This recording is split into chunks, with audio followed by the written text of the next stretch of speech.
네, 안녕하세요. 반갑습니다. 오늘 우리나라 증시, 코스피, 코스닥 모두 좀 하락세를 기록하긴 했지만 당스럽게도 오후에 들어서면서 어느 정도 하락폭을 만회하는 상승세가 나와 주었습니다. 일단 목요일, 내일이죠. 오늘 수요일이고 내일 목요일인데 이 목요일 날에는 이제 또 위클리 옵션 만기일이 다가오고 있기 때문에 11월 달에 본격적으로 시작하는 위드 코로나 그리고 3분기 실적에 대한 기대감이 여전히 작용할 수 있기 때문에 내일 시장이 어느 정도 주요한 변곡점으로 작용할 것 같습니다. 본격적으로 시작하기 앞서서 구독과 좋아요 부탁드리겠고요. 영상 시작 전에 여러분께 한번 보여드릴 뉴스 간단하게 소개해드리고 관련주 짚어보는 시간 갖도록 하겠습니다. 제가 이제 여러분께 소개해드릴 이슈는 뭐냐면은 바로 여기 보이시는 테슬라 이어 벤츠도 일부 전기차 배터리를 LFP 리튬 인산철로 교체하겠다라는 소식입니다. 이 뉴스 보시자마자 딱 떠오르는 종목 있으시죠? 어떤 종목이죠? 바로 여기 보이시는 화면에 있는 CIS라는 종목입니다. 일단 이 테슬라가 현재 이 테슬라가 LFP 방식의 리튬 인산철 배터리를 선택해서 전기차를 생산을 하고 있죠. 보통 이 기준점이 되는 테슬라를 기준으로 스탠다드 레인지 전기차에 사용이 되는 배터리를 전량 이제 NCA라고 하면은 이제 보통 니켈 그리고 코발트 그리고 알루미늄 약재입니다. 이 배터리 대신에 LFP 리튬 인산철 배터리를 사용 계획이라고 합니다. 테슬라에 이어서 벤츠까지. 그런데 이 LFP 배터리는 전 세계 95% 정도가 중국에서 생산이 되고 있고 중국의 이제 가장 큰 배터리 생산 업체 CATL에 부품을 납품하고 있는 기업이 CIS입니다. 그래서 현재 이 테슬라가 이 상하이 공장에서 LFP 배터리 탑재한 전기차를 제조를 하고 있고요. 이렇게 LFP 배터리를 탑재한 테슬라의 전기차가 중국, 유럽, 아시아 등등 태평양 쪽에 판매를 진행하고 있습니다. 그래서 이렇게 중국 쪽에 전 세계 리튬 인산철 배터리가 대부분 생산되고 있는 상황이기 때문에 앞으로 현재 LFP 배터리 생산 납품하고 있는 기업들을 집중해서 보셔야겠습니다. 그래서 방금 말씀드린 CIS 말씀드렸죠. 이 CIS가 중국의 CATL의 2차 전지 제조용 전극 제조 장비를 공급하고 있기 때문에 현 시점 주가는 이렇게 일봉상에서 이입서 밑에 있지만 계속해서 저점이 높아지고 있고 1차적으로 상단 18,200원 또는 가격대를 돌파하면서 이입선 돌파 흐름이 나와주게 된다면 그때부터 어느 정도 매수도 고려해 봐야겠다 라고 요약할 수 있겠습니다. 자, 그러면 이제 우리가 궁금한 거는 아까 초반에 영상에서 보여드린 것처럼 테슬라에 이어서 벤츠까지도 기존에 니켈, 코발트, 알루미늄 배터리를 버리고 왜 지금 LFP 리튬 인산철 배터리를 선택하고 있을까? 이래서 한번 생각을 해 봐야겠죠. 간단합니다. 왜 이거 선택할까? 일단 우리가 당연하게 생각해 볼 수 있는 거는 당연히 경제성이겠죠. 경제성. 그래서 설명을 드리면은 이 LFP 리튬 인산철 배터리가 NCA, 니켈, 코발트, 알루미늄보다 왜 대부분 배터리 업체들이 선택을 하고 있느냐? 방금 말씀드린 것처럼 첫 번째가 경제성입니다. 경제성.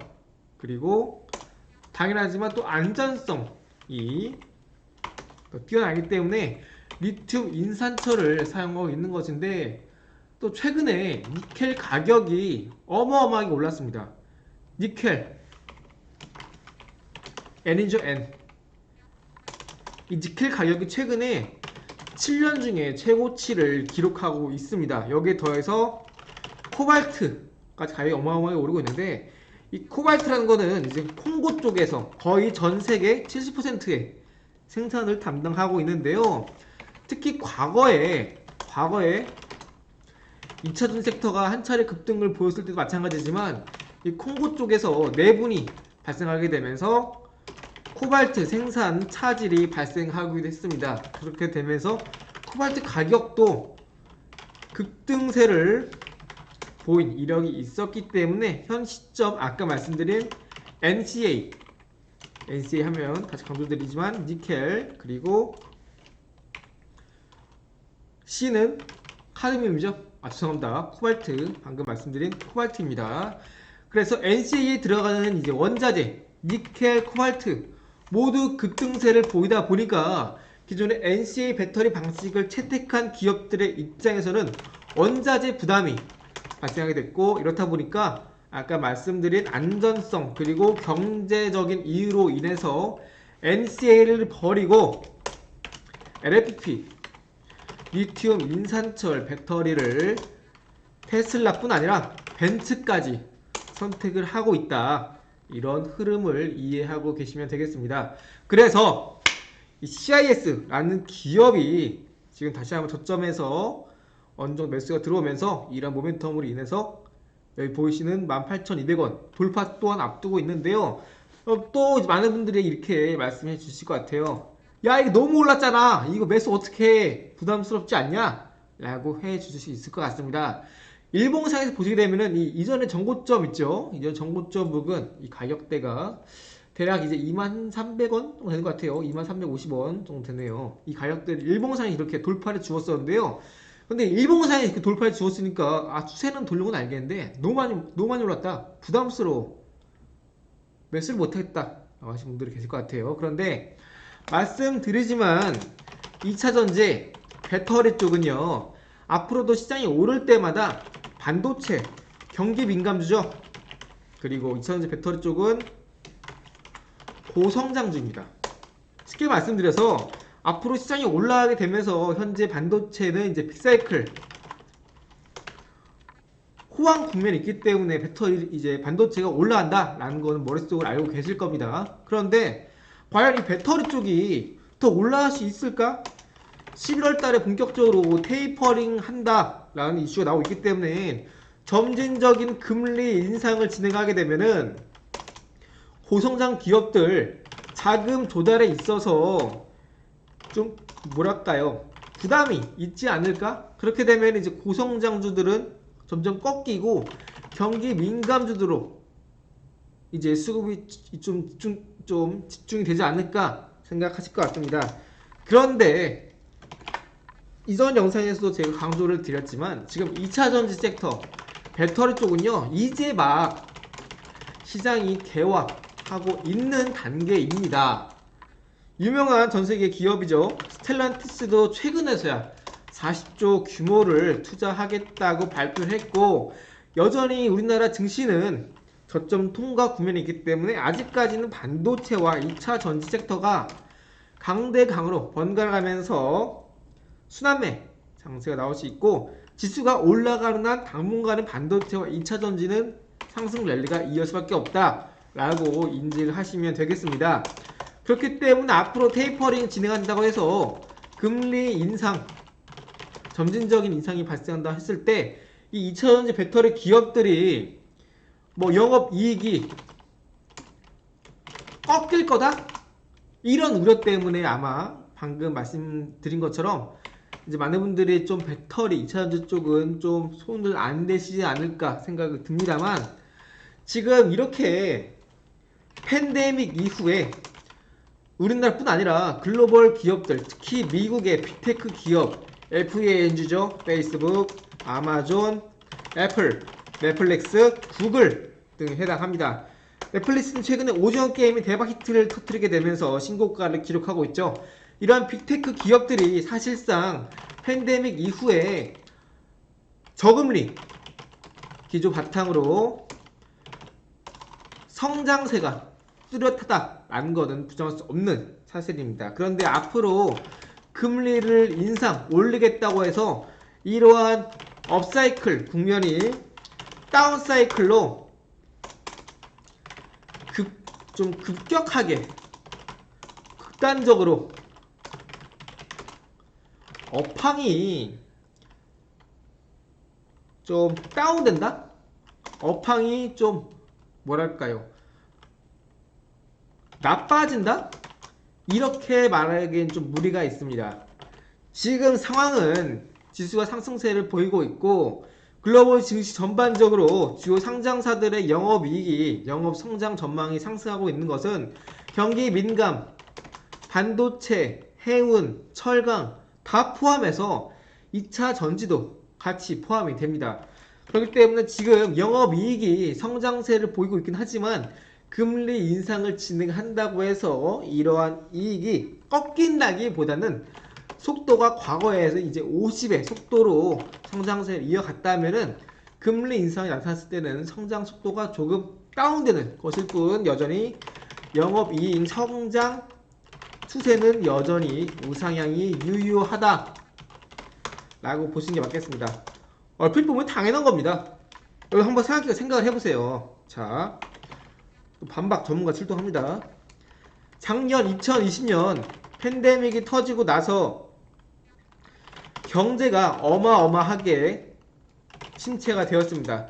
이걸 살린 게 이제 물론 뭐 백신도 있고 그리고 뭐 진단키트도 있겠죠. 그런데 자, 좀 소리치다 보니 성격증이 나는데 이해해 주시고요. 그런데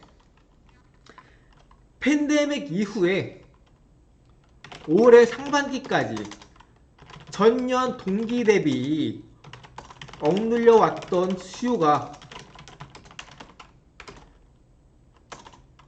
빠르게 회복세를 보이면서 대부분 주요 상장사들의 공급, 주문이 빠르게 증가했기 때문에 실적이 큰 폭의 성장세를 보였던 겁니다.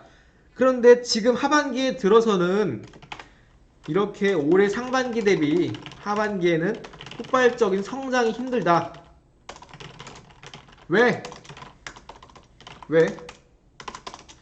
상반기에는 팬데믹 따른 기저효과가 있었기 때문에 수요가 폭발적으로 늘어나서 실적이 크게 증가한 것이지 하반기에는 이러한 폭발적인 성장이 지속적으로